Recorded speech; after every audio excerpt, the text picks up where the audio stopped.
1951년 한국전쟁의 한가운데였습니다.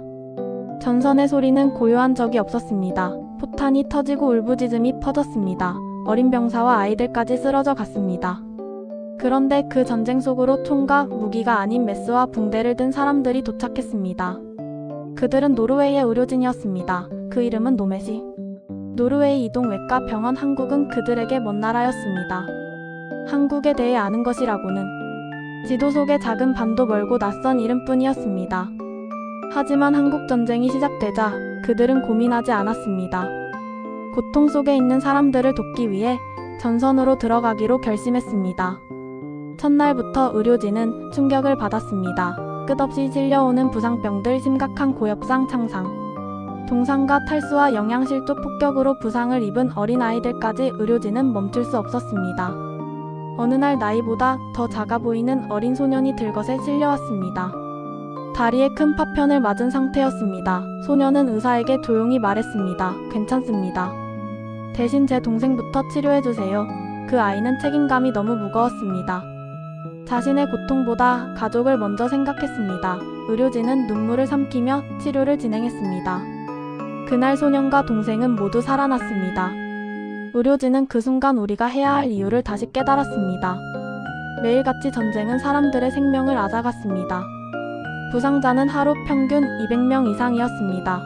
의료진은 하루 2~3시간만 잠을 자며 버텼습니다. 대기실도 없었습니다. 수술실은 밤낮 없이 가동됐습니다. 전쟁이 잦아들기만을 바랐습니다. 하지만 전쟁은 더 잔혹해졌습니다. 또 다른 날 심각한 부상을 입은 군인이 실려왔습니다. 의료진은 병사에게 이름을 물었습니다. 병사는 숨을 헐떡이며 말했습니다. 이름은 중요하지 않습니다. 부디 우리 부대가 사라지지 않도록 해주세요. 그 말에는 두려움이 담겨 있었습니다. 부대가 사라진다는 것은 자신의 전우들이 모두 죽었다는 뜻이었기 때문입니다. 의료진은 최선을 다했습니다. 그리고 몇 시간의 싸움 끝에 병사는 살아났습니다. 병사는 눈물을 흘리며 말했습니다. 제가 돌아가서 모두를 지키겠습니다. 노메시 병원에는 규칙이 하나 있었습니다. 환자가 국적과 나이를 가리지 않는다는 것입니다. 군인, 민간인, 남자, 여자, 어린아이 누구든지 살릴 수 있는 한 생명을 포기하지 않았습니다. 전쟁이 계속될수록 의료진과 한국인들의 관계는 깊어졌습니다. 의료진은 한국의 가족을 만난 것 같다고 말했습니다. 언어는 통하지 않았지만 감사와 존경과 희망이라는 감정은 언제나 통했습니다. 후퇴와 재전진이 반복될 때조차 노메시 병원은 사라지지 않았습니다. 의료진은 이동하며 수술 장비를 다시 설치했습니다.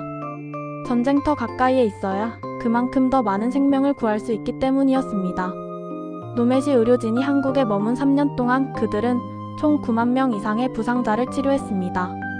9만 명이라는 숫자는 9만 개의 꿈이며 9만 개의 가족이며 9만 개의 미래를 지킨 것이었습니다. 전쟁이 끝난 뒤 의료진에게 한국을 떠날 시간이 찾아왔습니다. 하지만 그들은 떠나지 못했습니다. 마음이 한국에 남았기 때문입니다. 몇몇 의료진은 한국의 전쟁 고아를 위해 성금을 모았습니다. 어떤 간호사는 자신의 결혼식 부도를 한국 어린이들에게 보냈으며 한국과의 인연을 평생 이어갔습니다. 수십 년 후 한국 정부는 노르웨이 참전 용사들을 초청했습니다. 한 노르웨이 의사가 휠체어를 타고 행사장에 맞았습니다. 그는 한국 참전 당시 불과 28살이었습니다. 그 의사는 한국 참전 기념 메달을 받으며 눈물을 흘리며 말했습니다. 우리는 한국을 도우려고 갔습니다. 그러나 결국 한국이 우리 인생을 바꾸었습니다. 한국은 여전히 우리의 가슴 속에 있습니다. 이것이 우리가 기억해야 하는 이야기입니다. 전쟁의 잔혹함이 아니라 그 속에서도 인간다움을 지킨 사람들, 고통 속에서도 사랑을 선택한 사람들, 인류애를 실천한 사람들의 이야기입니다. 우리가 누리는 평화는 결코 스스로 얻어진 것이 아닙니다. 누군가의 희생, 누군가의 결단, 누군가의 헌신이 있었기 때문입니다. 오늘 우리는 그들에게 말할 수 있습니다. 당신들이 지킨 생명 잊지 않았습니다. 당신들의 희생 기억하고 있습니다. 당신들의 사랑 대한민국의 역사 속에서 계속 살아 있습니다. 그리고 이 말이 그들의 평생을 위로할 수 있다면 그것 또한 우리가 해야 할 감사의 표현일 것입니다. 상기 내용은 노르웨이 한국전 참전용사협회에서 제작한 자료를 바탕으로 영상을 제작하였음을 밝혀드립니다. 노르웨이 의료진은 임무가 끝났음에도 한국을 떠나지 않고 한국 아이들을 위해 성금을 모으고 전쟁과 도끼 기금을 개설하며 전후에도 한국과의 인연을 끊지 않았다. 우리는 한국을 도우러 갔다고 생각했지만 이름 없는 이들의 헌신 위에서 지금의 대한민국이 세워졌다. 우리가 누리는 평화는 누군가의 용기, 희생, 사랑 덕분에 존재한다. 당신들이 지킨 생명 절대 잊지 않았습니다. 그 말 한 문장이 그들의 평생을 위로할 수 있다면 그 또한 우리가 할 수 있는 하나의 감사이자 기억일 것이다. 더 좋은 영상을 위하여 좋아요와 구독 부탁드립니다. 감사합니다. 블루엔젤TV였습니다.